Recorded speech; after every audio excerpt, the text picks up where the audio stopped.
I stand to support this motion. Mr. Speaker, this is not a normal procedural motion. This is a motion that speaks to the history of the Constitution and the freedom of the legislature from the executive. Mr. Speaker, it's a motion that we should debate with pride and to remind ourselves where we came from. Mr. Speaker, in those days, and we happen to have been fortunate to serve under the old Constitution,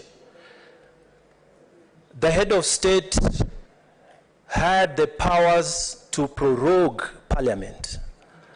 Mr. Speaker, we did not have power to make calendar for ourselves as we are doing today, to determine that we are going to go into recess this time, we are going to debate up to this period of time.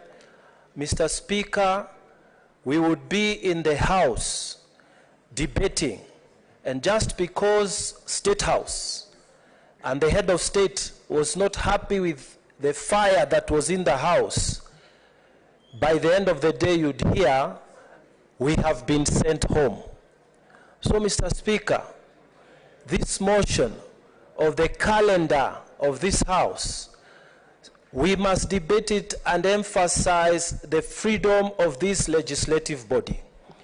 And Mr. Speaker, as we stand here, I want to pay tribute to members of the Senate who walked before us and who knew what the freedom and the power of independence of this Senate stands for. Mr. Speaker, some of them, we don't have them here.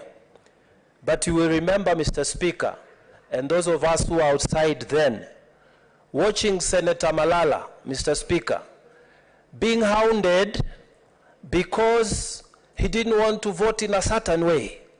Mr. Speaker, I pay tribute to some of them who have gone to serve in the cabinet.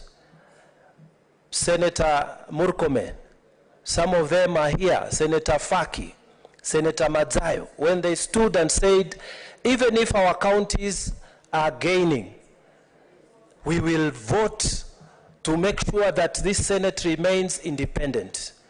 We will come together and resist the removal of power of the money from some of the counties like Tana River County.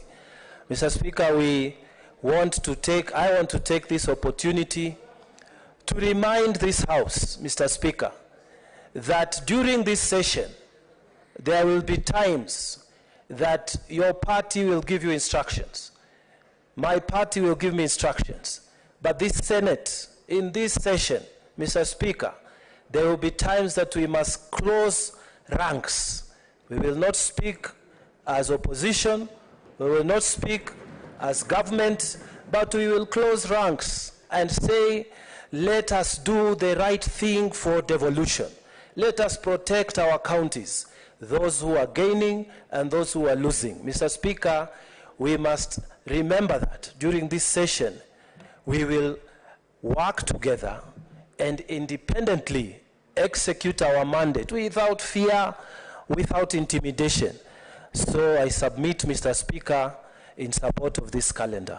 I thank you. Thank you, Mr. Speaker. Thank you, Senator Mwinyi Haji.